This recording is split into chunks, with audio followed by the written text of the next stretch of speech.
কেউ জাদুটোনা করেছে কিনা সেটা চেক করে দেখার পদ্ধতি কি, আজকের এই ভিডিওটি দেখলেই আপনি সেটা শিখে যাবেন।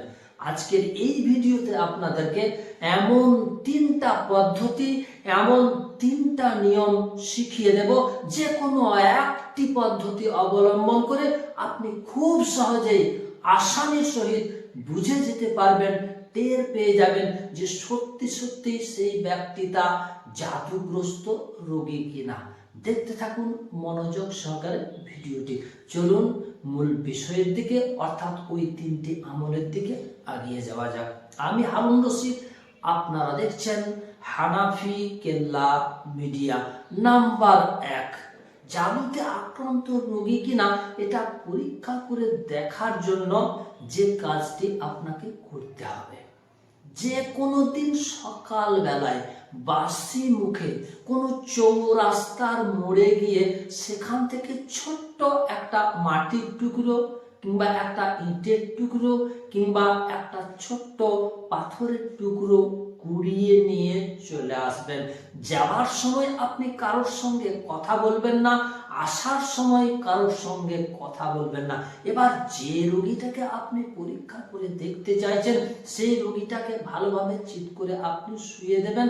তারপর ওই মাটি বা পাথর বা যে কোনো একটা টুকরো যেটা আপনি নিয়ে এসেছেন চৌরাস্তার মোড় থেকে, ওটি আপনি রোগীর বুকের ওপরে আস্তে করে রেখে দিন।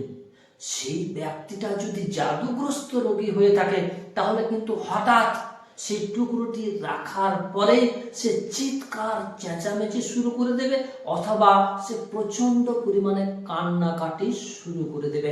নাম্বার 2, একটা কাঁচের গ্লাসে হাফ গ্লাস পানি নেবেন। ওই কাঁচের গ্লাসের হাফ গ্লাস পানিটা আপনি মুখের কাছে রাখবেন, যাতে করে আপনি যে সমস্ত দোয়া কালামগুলো তেলাওয়াত করবেন, পাঠ করবেন, আপনার মুখের শ্বাস প্রশ্বাস সবগুলো যেন ওই পানির গ্লাসের মধ্যে পড়ে, এমন ভাবে সেই কাঁচের গ্লাসটিকে আপনি মুখের কাছে ধরবেন। তারপর আপনি 11 বার দুরূদ শরীফ পাঠ করে 11টি ফু লাগিয়ে দেবেন। তারপর 7 বার আয়াতুল কুরসি পড়ে 7টি ফু লাগিয়ে দেবেন। তারপর 4 কুল 3 বার করে পাঠ করে ওই পানিতে আপনি ফু লাগিয়ে দেবেন। তারপর সব শেষে সূরা ফাতিহা 11 বার পাঠ করে 11টি ফু লাগিয়ে দেবেন। তারপর ওই পানিটিকে আপনি মুখে পান করে দেখবেন, চমক দিয়ে দেখবেন, বা আপনি এটা কারোর জন্য করতেও পারেন। যে রোগীটার পরীক্ষা করতে চাইছেন সেই রোগীটিকে পানিটিকে আপনি পান করতে দেবেন। ওই রোগীটা পানিটা পান করার সময় যদি বলে তিতো লাগছে তাহলে কিন্তু সেটা জিনের আসর, আর রোগী যদি বলে পানিটা টক লাগছে তাহলে সেটা জাদুর আসর, আর রোগী যদি বলে পানিটা কষা লাগছে তাহলেও কিন্তু সেটা জিনের আসর। নাম্বার 3, এই 3 নম্বর উপায়টি অবলম্বন করতে গিয়ে হিতে বিপরীত ঘটে যেতে পারে। এজন্যই এই 3 নম্বর আমলটি করার জন্য আগেই একটু সাবধানতা অবলম্বন আপনাকে করতে হবে, অর্থাৎ নিজের শরীরটিকে আগে বন্ধ করে নিতে হবে। কেননা এই পরীক্ষা পদ্ধতিটি করতে গিয়ে তার উপরে যদি কোনো জিনের আসর থাকে, জিনটা কিন্তু চটজলদি হাজির হয়ে যাবে, তখন আপনি দিশেহারা হয়ে যেতে পারেন। অতএব এই আমলটি করার আগেই একটু আপনি বুঝে সুঝে কাজটি করবেন।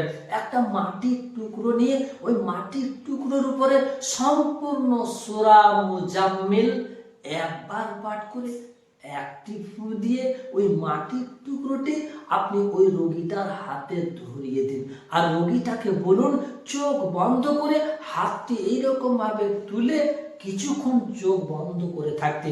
যদি সেটা জিনের রোগী হয় তাহলে কিন্তু আমি আগেই বলেছি জিন সাথে সাথেই হাজির হয়ে যাবে। জাদুগ্রস্ত রোগী হলে কান্নাকাটি চিৎকার চেঁচামেচি শুরু করে দেবে। এই 3টি পদ্ধতি অবলম্বন করে আপনি খুব সহজেই পরীক্ষা করে দেখে নিতে পারবেন যে সেই ব্যক্তিটা জাদু টোনাতে আক্রান্ত কিনা।